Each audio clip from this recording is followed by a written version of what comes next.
Assalamualaikum warahmatullahi wabarakatuh. Di pinggir laut, angin sepoi-sepoi, ombak datang dan pergi. Lalu, tanpa sadar, kamu mencicipi sedikit airnya.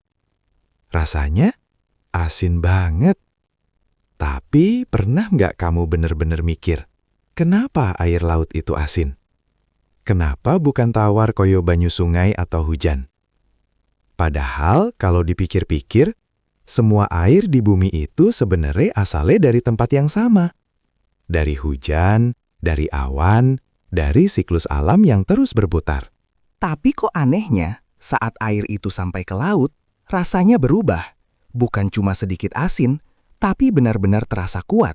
Seolah-olah laut menyimpan sesuatu yang nggak dimiliki air lainnya. Dan yang lebih menarik lagi, rasa asin ini bukan muncul tiba-tiba. Oke guys, jawabannya Iku ternyata panjang dan dimulai jauh dari laut. Semua berawal dari hujan. Air hujan yang turun ke bumi sebenarnya sedikit asam. Saat jatuh ke tanah, air ini perlahan mengikis batuan dan tanah. Mungkin kita nggak melihatnya secara langsung, tapi setiap tetes hujan membawa perubahan kecil. Batu yang keras pun lama-lama bisa terkikis. Dari proses inilah, bagian-bagian kecil dari batuan mulai terlepas. Sangat kecil, bahkan tidak terlihat oleh mata. Tapi jumlahnya sangat banyak. Air hujan kemudian membawa partikel-partikel ini mengalir melewati tanah, masuk ke sungai, dan terus bergerak tanpa henti. Semua yang terbawa itu tidak hilang begitu saja. Mereka sedang menuju satu tempat yang sama, laut. Di menit berikutnya, kita akan lihat apa sebenarnya partikel-partikel kecil itu, dan kenapa.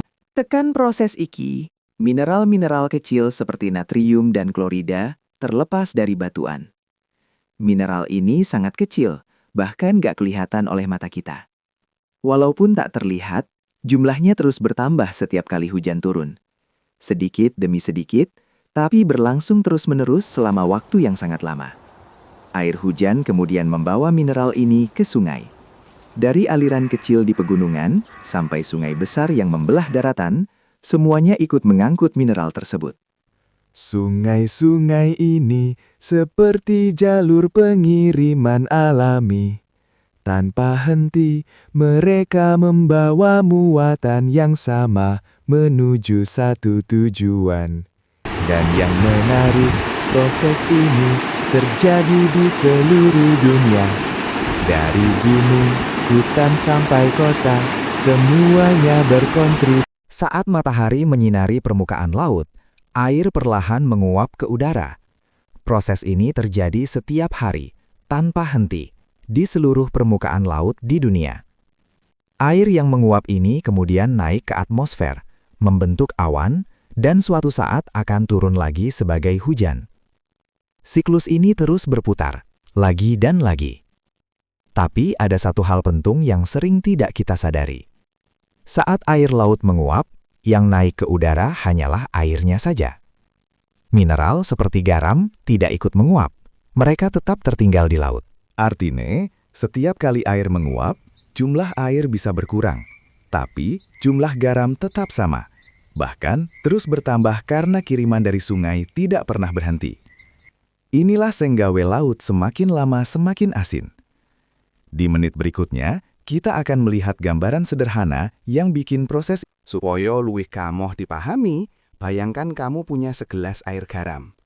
Lalu kamu panaskan air itu sampai mendidih dan perlahan menguap. Nek banyune menghilang ke udara, apa yang tersisa di dalam gelas? Garamnya tetap ada. Bahkan rasanya jadi semakin kuat karena airnya berkurang. Hal yang sama juga terjadi di laut, hanya saja dalam skala yang jauh lebih besar. Setiap hari, sebagian air laut menguap karena panas matahari, tapi garamnya tidak ikut pergi. Ia tetap tinggal dan terus menumpuk seiring waktu. Sementara itu, sungai terus mengirimkan mineral baru ke laut tanpa henti.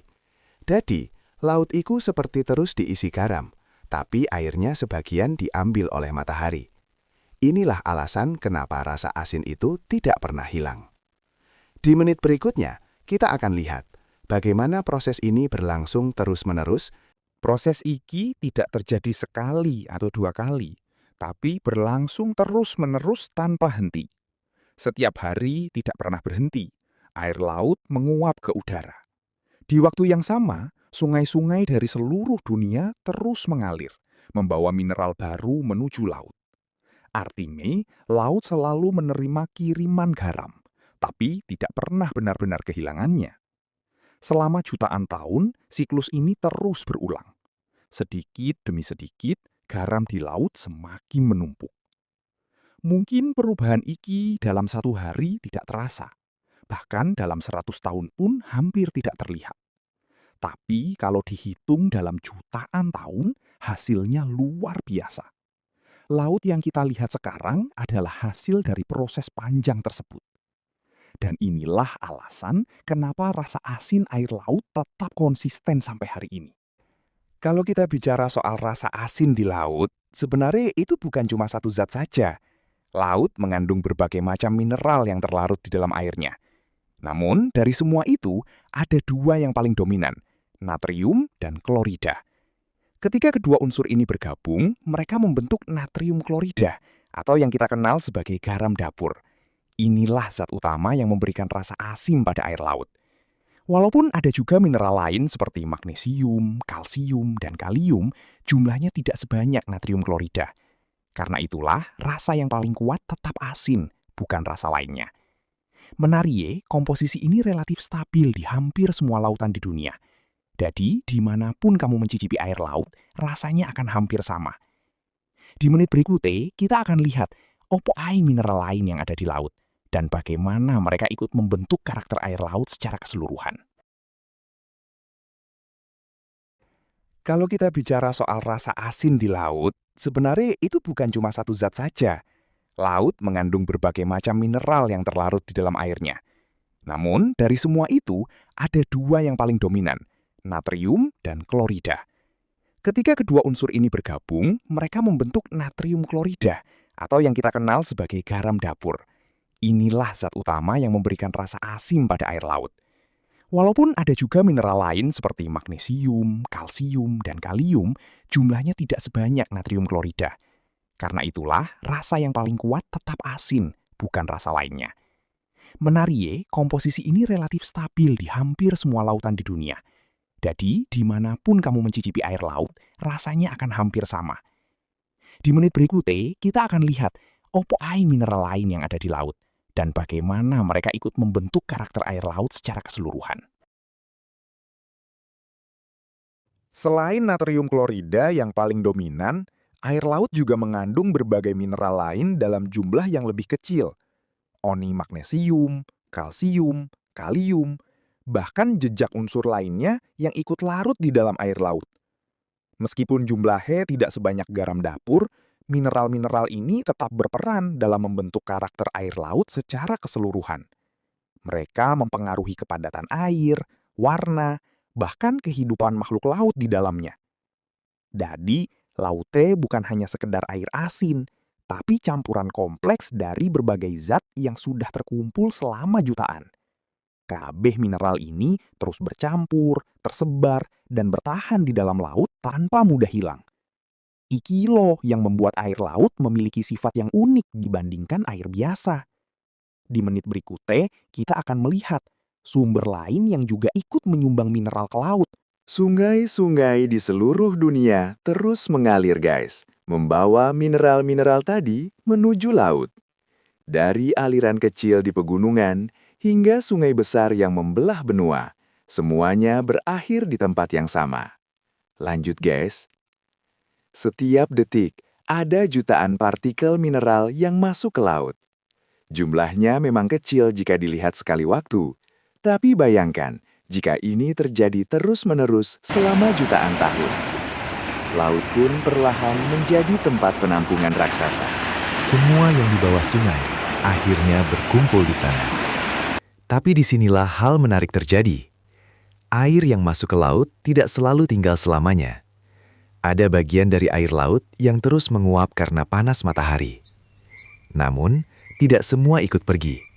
Ada sesuatu yang tertinggal dan justru semakin menumpuk dari waktu ke waktu. Nyata B, Mineral sing nok iku tidak hanya berasal dari daratan saja. Ada sumber lain yang juga ikut menyumbang, yaitu dari dasar laut itu sendiri. Di bawah permukaan laut, terdapat aktivitas geologi seperti gunung berapi bawah laut dan celah-celah di dasar samudra. Dari tempat-tempat ini, keluar berbagai mineral yang langsung larut ke dalam air laut. Air panas sing nok bumi membawa zat-zat seperti logam dan mineral lainnya, lalu mencampurkannya ke laut.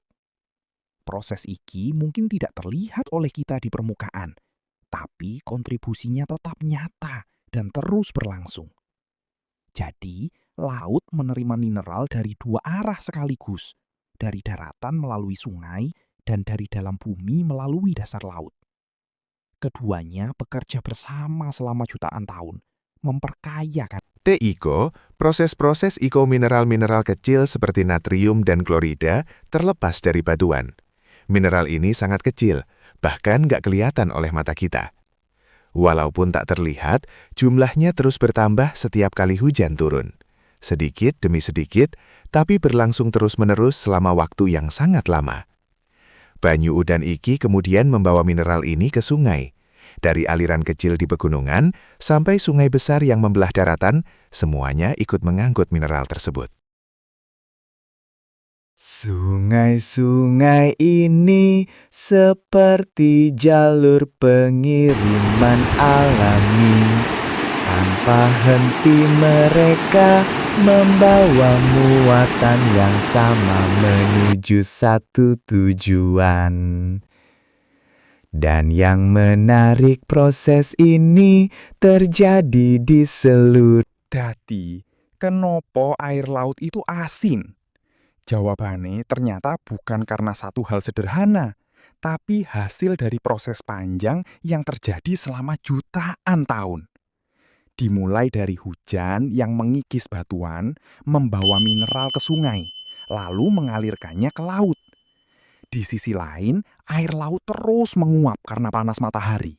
Tapi mineral seperti garam tetap tertinggal dan terus menumpuk. Dari dasar laut sendiri juga ada kontribusi mineral dari dalam bumi. Lah proses iki bekerja bersama, tanpa henti membentuk laut yang kita kenal sekarang. Itulah kenapa setiap tetes air laut terasa asin, karena di dalamnya tersimpan jejak perjalanannya panjang alam selama jutaan tahun. Jadi, saat kamu berdiri di tepi laut dan merasakan airnya,